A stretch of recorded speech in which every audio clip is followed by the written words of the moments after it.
Hello class, welcome back बच्चों। लो पहले बच्चों स्टार्ट करते हैं नया लेक्चर। बाबू कल चर्चा शुरू कर दी थी ई बैंकिंग पर और ये कहा गया था कि ई बैंकिंग मैं एक बार एनसीईआरटी से जरूर कराऊंगा। एक काम करना बेटा, पहले ई बैंकिंग पर ये फर्स्ट पैराग्राफ थोड़ा सा स्पीड बढ़ाकर पढ़ दो, 30 सेकेंड्स ही है। दो रंगों की बात नहीं, तो ये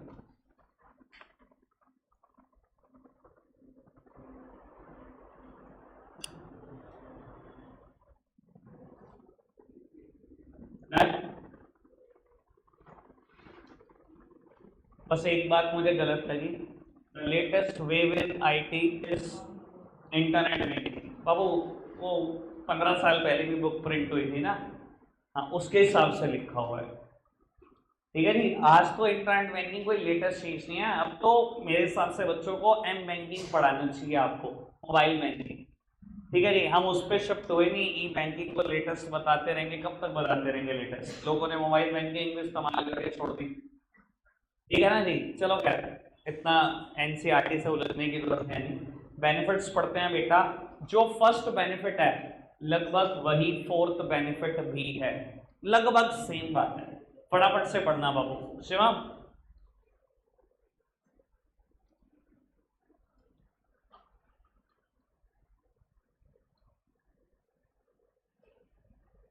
कोई दिक्कत कोई परेशानी? सारी बात समझ में आई? फर्स्ट और फोर्थ बिल्कुल सेम है बेटा। यहां पर भी बेटा ट्रांसपेरेंसी बने रहने की बात करता है। कहता है it inculcates a sense of financial discipline by recording each and every transaction. Inculcates का मतलब कुछ और नहीं, इंक्लूड्स है। बाबू एक बात बताओ, नेट बैंकिंग के थ्रू हम कोई भी ट्रांजैक्शन करते हैं, क्या रिकॉर्ड नहीं होती? रिकॉर्ड होती है कि नहीं होती? होती है ना। इंटरनेट बैंकिंग ओपन करो बाबू, सबसे पहले 10-15 ट्रांजैक्शन कोई भी बैंक की नेट बैंकिंग दिखा रही होगी। ठीक है ना जी। और अगर उससे पीछे जाना है तो कितने भी पीरियड की बेटा बैंक स्टेटमेंट डाउनलोड कर सकते हो। तो बाबू हर ट्रांजैक्शन रिकॉर्ड होगी, फाइनेंशियल डिसिप्लिन ट्रांसपेरेंसी बनी रहेगी। यही बात फर्स्ट पॉइंट भी करता था। फिफ्थ पॉइंट पढ़ना फटाफट से।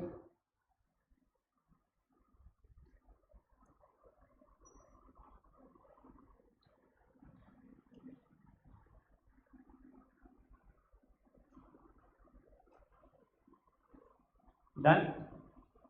कोई दिक्कत कोई परेशानी तो नहीं? बाबू और कुछ बेनिफिट्स की भी बात करता है। कहता है ये फायदे बैंक को होते हैं। एक बार सबसे पहले लास्ट पढ़ना।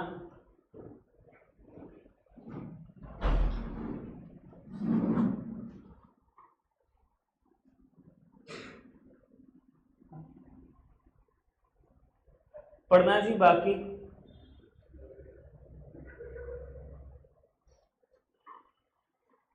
पढ़ना फटाफट से।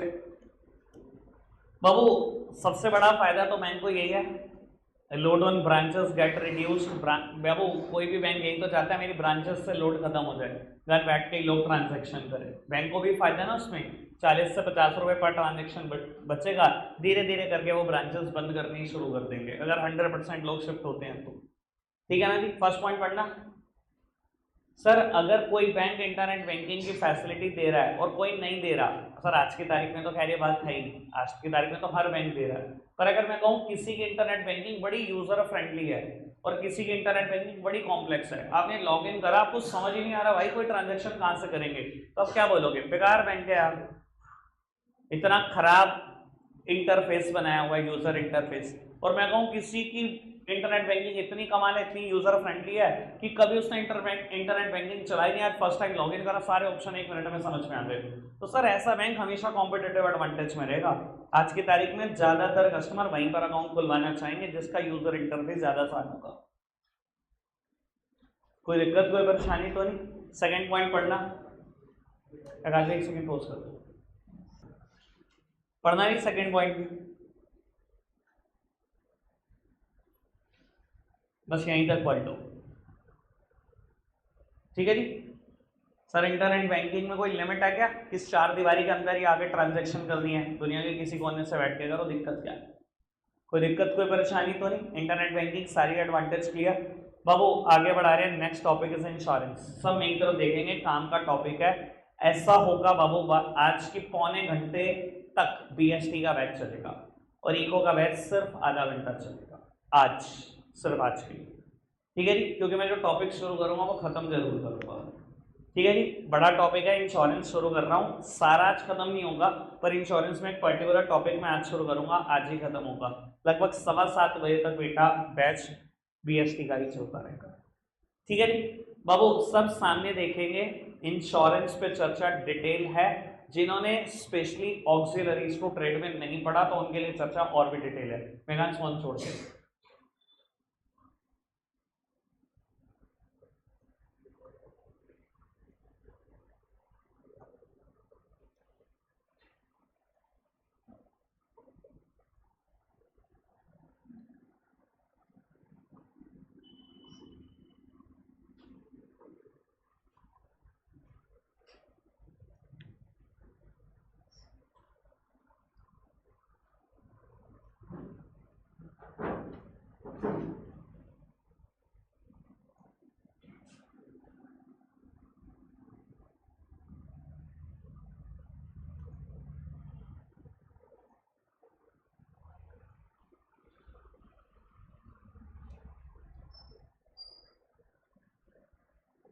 लोग उत्तर सामने देखना सर। बाबू कहता है insurance is the contract between insurer and insured in which insurer agrees to make good the losses in return of a payment called premium. आराम से सुनते हैं बेटा, क्या बात है, थोड़ी टेक्निकल वर्ड है पर घबराना नहीं। बाबू कहता है इंश्योरेंस एक कॉन्ट्रैक्ट है दो लोगों के बीच, वन इज इंश्योरर। बाबू इंश्योरर मतलब बेटा इंश्योरेंस कंपनी को बोलते हैं इंश्योरर। बाबू कहता है इंश्योरेंस एक कॉन्ट्रैक्ट है इंश्योरर के बीच, मतलब इंश्योरेंस कंपनी के बीच, और इंश्योर्ड के बीच। इंश्योर्ड कौन है बेटा? जो अपने रिस्क को कवर करना चाह रहा है उस इंसान को, यानी कि हम जैसे लोगों को इंश्योर्ड बोलते हैं। इंश्योरर और इंश्योर्ड के बीच में कॉन्ट्रैक्ट है। ऑब्वियस सी बात है बेटा, कोई भी कॉन्ट्रैक्ट कोई भी एग्रीमेंट करने के लिए दो लोग रिक्वायर्ड है, दोनों प्रेजेंट है, एक इंश्योरेंस कंपनी दूसरा इंश्योर्ड, एक इंश्योरर दूसरा इंश्योर्ड, ठीक है।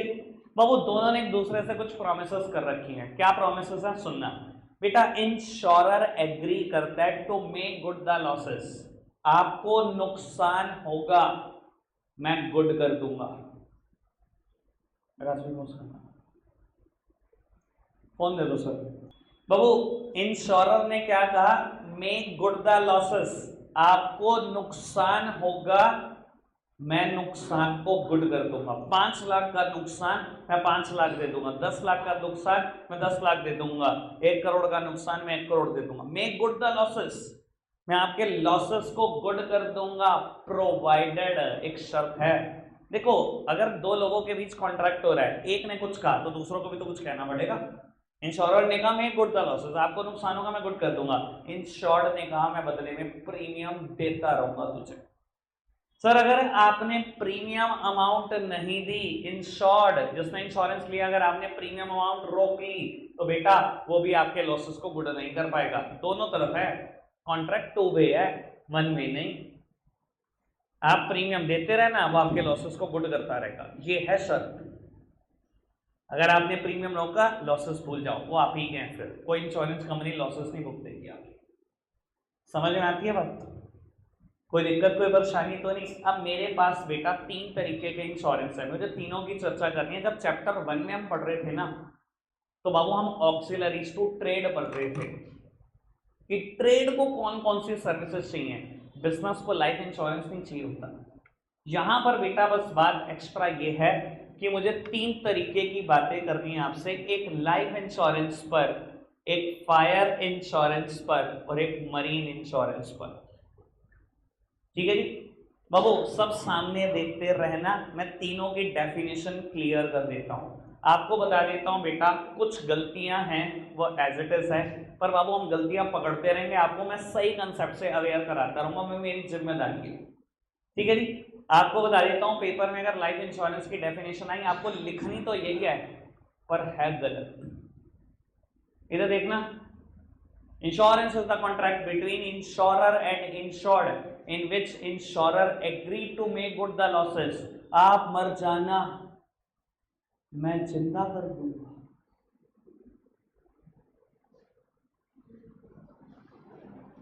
यार डेफिनेशन के हिसाब से तो मतलब यही है, देखो make good the losses. Insurer ने क्या कहा, आपको लॉस होगा मैं गुड कर दूंगा, आप मर जाओगे मैं जिंदा कर दूंगा, बस आपको प्रीमियम देना है। ऐसे इधर देखना प्लीज मेरी तरफ, आप सबकी नॉलेज के लिए बता देता हूं, जहां कहीं भी वर्ड आप लिखा हुआ देखते हो ना दुनिया में, लाइफ इंश्योरेंस, ये आपके साथ सबसे बड़ा स्कैम है। लाइफ कभी इंश्योर होती नहीं भाई, लाइफ हमेशा एश्योर होती है।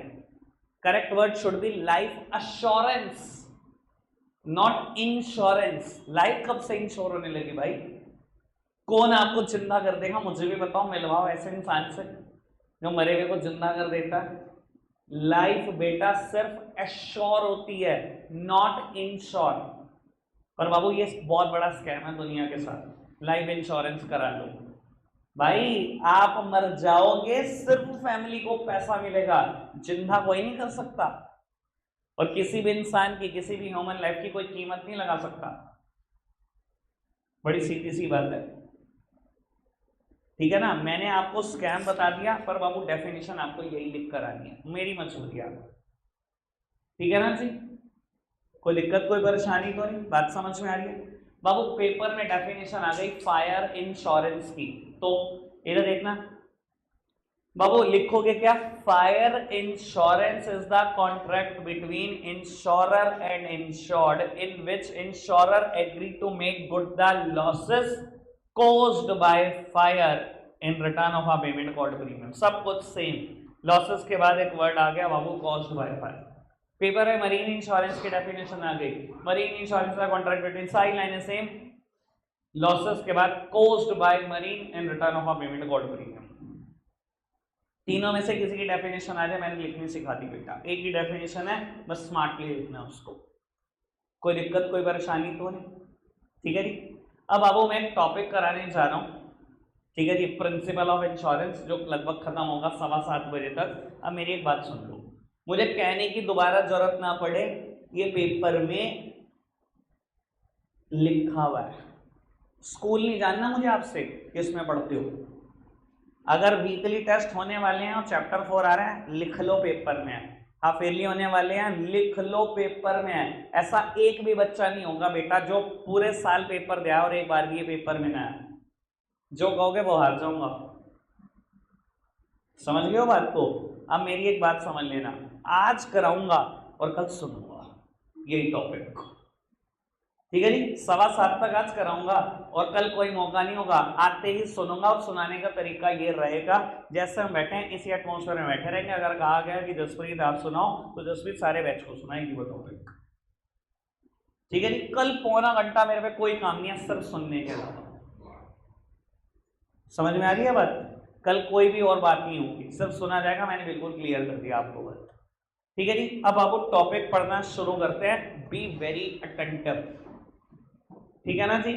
अगर आप मुझसे रिपीट कराते जाओगे तो बैच की लेंथ बढ़ती जाएगी, पर बैच आज तभी खत्म होगा जब टॉपिक खत्म होगा, ठीक है जी। सब सामने देखते रहना बाबू, टॉपिक का नाम है फंडामेंटल प्रिंसिपल ऑफ इंश्योरेंस, और बाबू कुछ प्रिंसिपल लिखे हुए हैं इंश्योरेंस के, 7 प्रिंसिपल पढ़ने हैं मैंने, और बाबू सातों प्रिंसिपल बहुत आराम से सुनना। बाबू सबसे पहला प्रिंसिपल है एटमोस्ट गुड फेथ, ठीक है जी। मैं सिर्फ नाम पढ़वाऊंगा भी, यहां से सारा मैटर मेरा सुनना, एनसीईआरटी से बहुत अच्छा बताऊंगा, ठीक है जी, और याद भी रहेगा, फिट भी रहेगा पूरी। मेरे को आप हिंदी में सुना देना जैसे मैं एक्सप्लेनेशन दूंगा, इंग्लिश में बाद में दे दूंगा नोट्स आपको, ठीक है जी।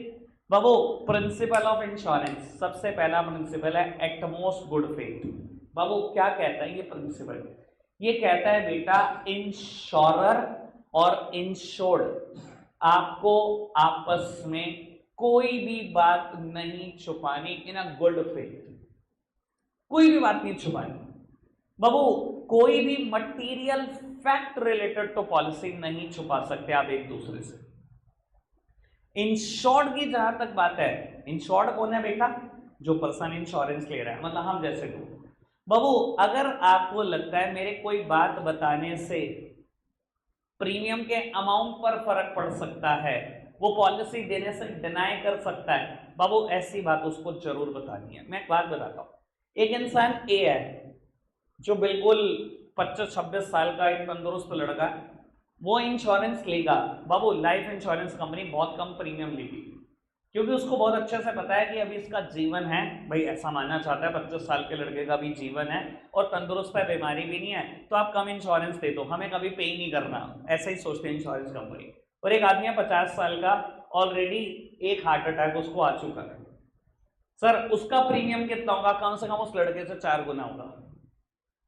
अगर बाबू बी ये बात छुपाए ना, मतलब सॉरी मटेरियल फैक्ट हाइड कर ले, बताए ना वो कि वो हार्ट पेशेंट है, और 2 गुना प्रीमियम है मान लो उसकी एज में, मान लो वो लड़के का था 7500 रुपए और उसका है बी का है 15,000, अगर वो हार्ट पेशेंट है तो है 30,000, उसने बताया नहीं 15,000 रुपये प्रीमियम देके इंश्योरेंस करा लिया, तो सर आपने मटेरियल फैक्ट छुपा लिया कि नहीं छुपा लिया? लाइफ इंश्योरेंस का मटेरियल इंपैक्ट ही क्या है सर? आपकी लाइफ की बात, वो नहीं छुपानी चाहिए थी ना आपको, आपने वही छुपा ली। सर ये प्रिंसिपल कहता है in a good faith insurer और इंश्योर्ड आपस में कोई भी material fact related to policy छुपाएंगे नहीं।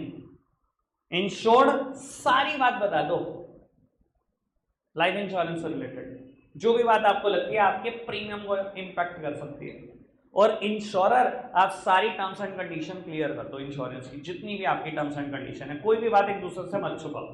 अगर इंश्योर्ड आपने कोई बात छुपाई और बाद में इंश्योरेंस कंपनी को पता लग गया, तो वो पॉलिसी अमाउंट देने से मना कर सकते हैं। For example mister B is a heart patient, ये बात उसने इंश्योरेंस कंपनी से छुपा ली और इंश्योरेंस ले लिया, और later on mister B heart attack से ही मर जाता है, इंश्योरेंस कंपनी पॉलिसी अमाउंट देने से बिल्कुल मना कर सकती है।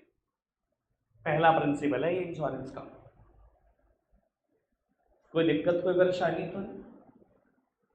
समझ में आ गया सबको प्रिंसिपल? बताओ बिल्कुल क्लियर हो गया?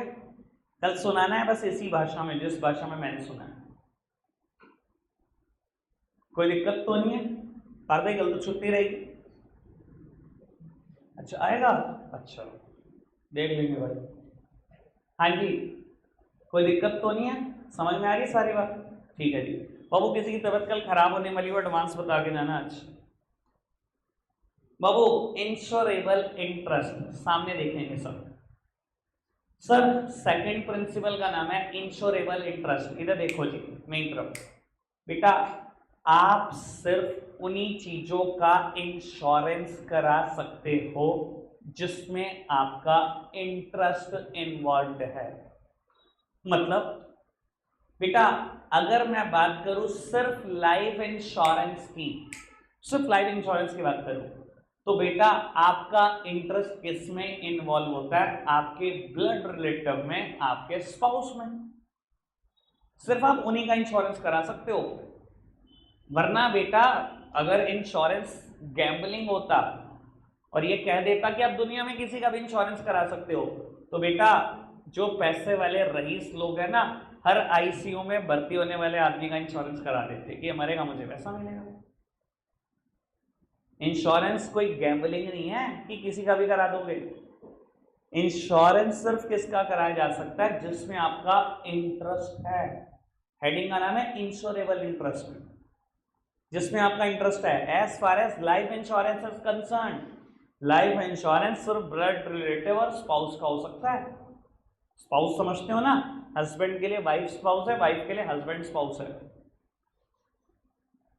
ठीक है ना जी। और अपने ब्लड रिलेटिव का इंश्योरेंस करा सकते हो, दैट्स इट। और अगर मैं बात करूं फायर और मरीन इंश्योरेंस की, तो बेटा मेरा घर, मेरी दुकान, मेरा व्हीकल, मेरी एसेट, मेरी प्रॉपर्टी, मेरी फैक्ट्री जो मेरे नाम रजिस्टर्ड है, किसी का भी इंश्योरेंस नहीं करा सकते।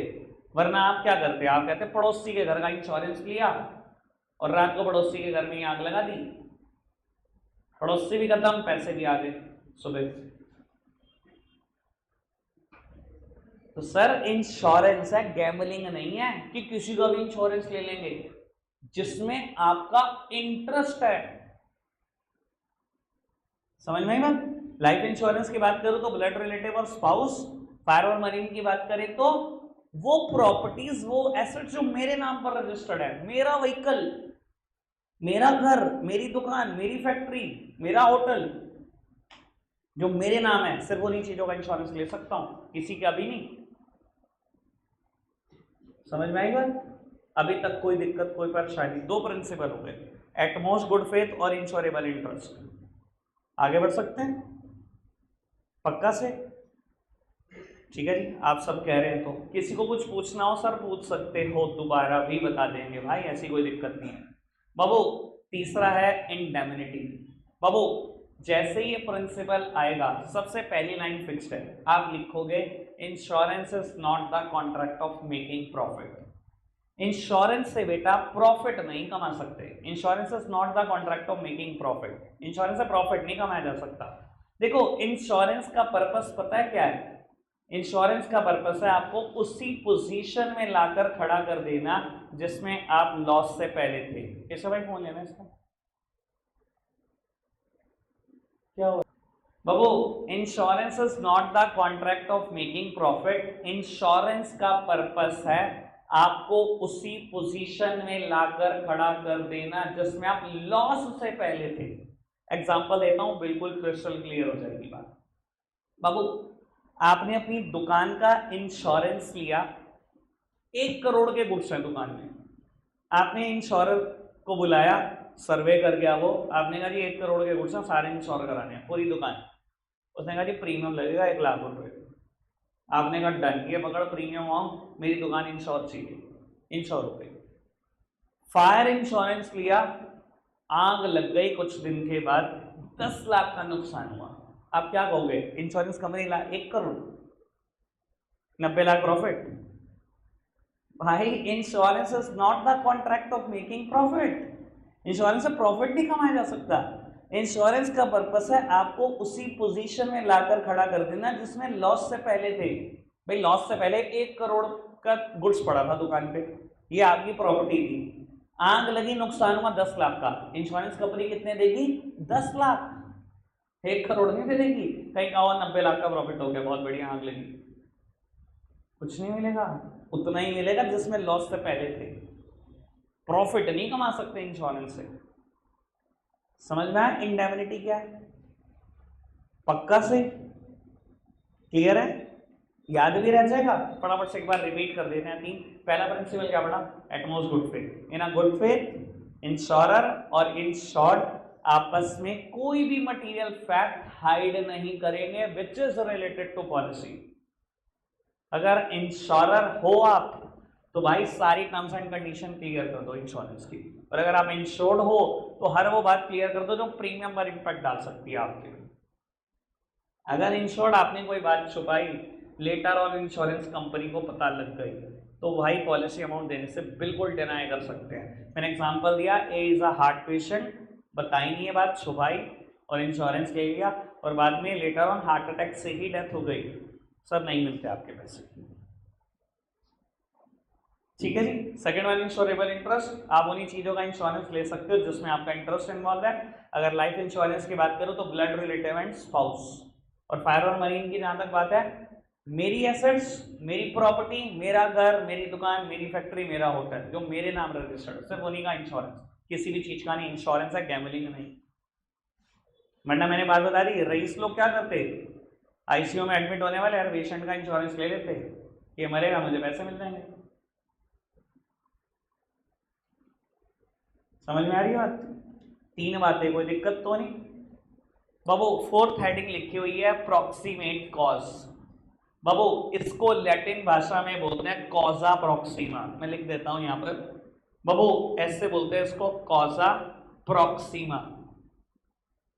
कई बार पेपर में इस नाम से आता है प्रॉक्सिमेट कॉज या कॉजा प्रॉक्सिमा। बाबू मतलब क्या होता है इस चीज का? बाबू इसका मतलब है उसी एप्रोप्रिएट कॉस्ट से नुकसान होना चाहिए जिसका आपने इंश्योरेंस लिया। इधर देखना बाबू, आपने फायर इंश्योरेंस लिया, सामने देखो, आपने फायर इंश्योरेंस लिया और बेटा आग नहीं लगी, पानी से नुकसान हो गया, क्लेम मिलेगा? नहीं मिलेगा। मैंने फायर इंश्योरेंस लिया, आग से ही नुकसान होगा तो पैसा मिलेगा। आपने फायर इंश्योरेंस लिया, चोर चोरी करके चला गया, पैसा मिलेगा? नहीं। ये इंश्योरेंस का चौथा प्रिंसिपल है, कुल मिला के जब सातों प्रिंसिपल पढ़ लोगे ना तो आपको लगने लगेगा कि इंश्योरेंस लेना बेकार है, हम खुद ही सेफ्टी कर लेंगे अपनी। तो इंश्योरेंस कंपनी की शर्तें कैसी ऐसी है सर? अगर आपने मरीन इंश्योरेंस लिया तो पानी से नुकसान होगा तभी पैसा मिलेगा, आग लगी पैसा नहीं मिलेगा। समझ में आ रही बात सर? अच्छा एक बात बताओ, दुनिया में लोग कोशिश करते होंगे कि नहीं करते होंगे कि फ्रॉड करते हैं इससे रिलेटेड कुछ? बहुत करते होंगे। मान लो एक आदमी की फैक्ट्री है कहीं नदी किनारे के आसपास ही है, फायर इंश्योरेंस लेकर बैठा है, एक दिन नदी अपने उफान पर थी, पानी से नुकसान हो गया। लोग बहुत कुछ करते हैं भाई, फटाफट पेट्रोल डालो, आग भी लगा दो, ये जस्टिफाई करने की कोशिश करो आग से नुकसान हुआ है। पर बाबू आपको एक बात बता देता हूँ, दुनिया में सबसे खतरनाक अगर कोई इक्विपमेंट है तो वो या तो कस्टम के पास है या इंश्योरेंस कंपनी के पास है। भाई इंश्योरेंस कंपनी के जो सर्वेयर आते हैं ना यार, वो बहुत खतरनाक हैं यार, इतनी आसानी से आपको पैसा नहीं देने वाले, इतनी आसानी से पैसा देने वाले रुल जाओगे। मैंने आपको लास्ट टाइम पे जब ऑक्सिलरी टू ट्रेड पढ़ाया था तो आपको एक बात भी समझाई थी। मेरे दोस्त ने एक मोबाइल शॉप खोली थी माधव नगर में, ठीक है? जब उसको लगा यार मेरी दुकान नहीं चल रही, मेरे को सब ताम झाम बंद कर देना चाहिए, उसने ना फायर इंश्योरेंस नहीं किया। 2-3 महीने के बाद क्या किया, सारे डब्बे खाली छोड़े, उसमें से मोबाइल बाहर निकाल दिए और रात को क्या किया, कर दिया आग के हवाले। ठीक है जी, सुबह सब कुछ जल जल के राख हो गया, वो सिंपैथी भी गेन कर ली सब कुछ, और इंश्योरेंस कंपनी के पास क्लेम फाइल कर दिया।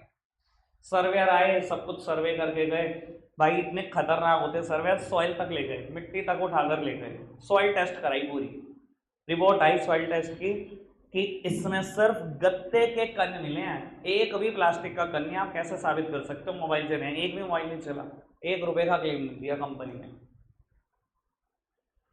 तो सर इंश्योरेंस कंपनी को इतना लल्लू लाल मत समझना कि हुआ था पानी से नुकसान और आप आग लगा के या कुछ भी साबित करने की कोशिश करोगे कि नुकसान उससे हो गया, सब नहीं मिलेगा क्लेम।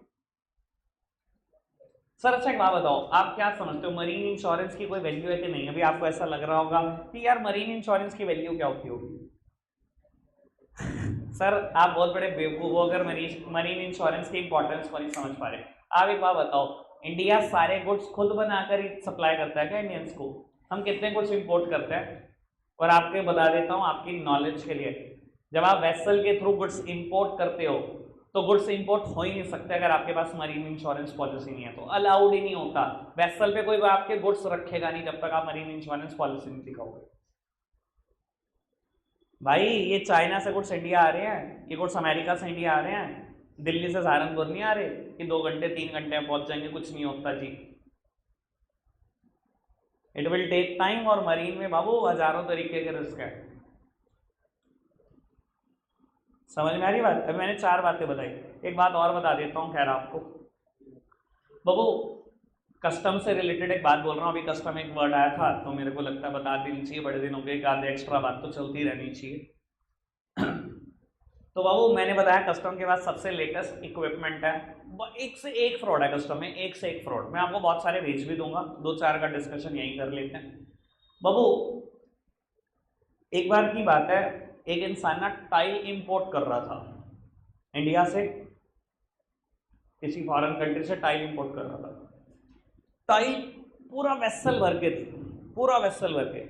जब इंपोर्ट हो गई, कस्टम ऑफिसर को ना यार बड़ा डाउट हुआ, देखा टाइल इंपोर्ट कर रहा है, इंडिया में इतनी सस्ती है, ये बेवकूफ इतनी महंगी इंपोर्ट क्यों कर रहा है, यार कहीं ना कहीं कुछ गड़बड़ है, कुछ दाल में काला है। उसने ना भाई साहब एक एक पेटी फटवा दी टाइल की, एक एक टाइल निकलवाई और उसको स्कैन करा। उनके पास ऐसी मशीन है, ये भी बता देंगे टाइल को स्कैन करने पे कि टाइल के अंदर तो नहीं कहीं सोना दबवा के कुछ काम किया, ठीक है? और ऐसे फ्रॉड आए हैं पास में, या टाइल के अंदर स्मगल हुआ हुआ गोल्ड मिल जाता है, ऐसे भी फ्रॉड आए हैं, बड़े फ्रॉड आए हैं, कोई एक आध की बात नहीं कर रहा हूँ मैं, ठीक है जी? भाई साहब एक एक पेटी खुलवाना, एक एक टाइल चेक कराना, इस नोटा जोक। उसने 30 दिन पार्सल डिटेन किए उसके, सारी टाइलें चेक करा दी, कुछ नहीं मिला, कुछ भी नहीं मिला उसको, जबकि डाउट था भाई इतनी सस्ती टाइल इंडिया में क्यों इंपोर्ट करेगा, कोई गधा थोड़ी है। आखिरी में उसको ऑर्डर देना पड़ा रिलीज करने का। जब गुड्स रिलीज होकर वो लेके जा रहा था ना, उसकी एक चीज पे नजर पड़ गई, उन्हें सारा पार्सल दोबारा डिटेन कर लिया। पता क्या था? जिस गत्ते की पेटी में टाइल इंपोर्ट हो रखी थी ना, उस गत्ते की पेटी में जितनी स्टेपलर पिन लगी हुई थी सब सोने की थी।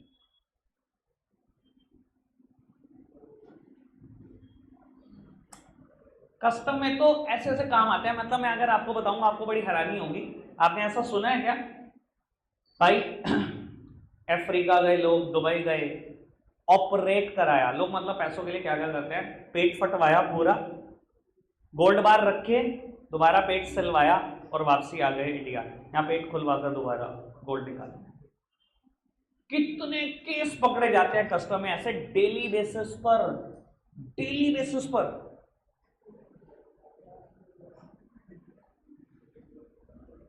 मतलब हद कर रखे हैं लोगों ने।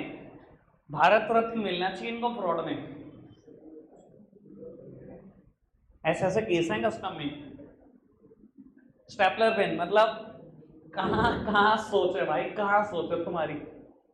स्टेपलर पेन सोने की बनवा बनवा के हर हर पेटी पे लगवा रखी है। चलो खैर मुद्दे पर वापसी आते हैं। प्रॉक्सिमेट कॉस्ट तक डन है, प्रॉक्सिमेट कॉस्ट तक डन है बाबू। जो 7 स्टार होटल है, 5 स्टार होटल है, बहुत सारे होटल इंडिया में भी हैं, फॉरेन में भी है, बीचेस के आसपास रहते हैं सर, ये सब मरीन इंश्योरेंस लेते हैं for safety. Atlantis Dubai sir under water है, उसके बहुत सारे रूम अंडर वाटर है सर, कैसे नहीं लोगे आप इंश्योरेंस, मरीन इंश्योरेंस। ऑब्वियसली बेटा कि कुछ भी हो सकता है, तो कुदरत की चीज है भाई, नेचर तो कुछ भी तबाही कर सकता है। जब नेचर अपनी पे आ जाता है आपको पता है कोई सामने नहीं है, फिर नेचर जब तबाही करता है कोई नहीं आता सामने। तो सर इंश्योरेंस लेने पड़ते हैं, बड़ी से बड़ी कंपनी, बड़े से बड़ा आर्किटेक्चर लगा हुआ तब भी इंश्योरेंस लेना पड़ता है।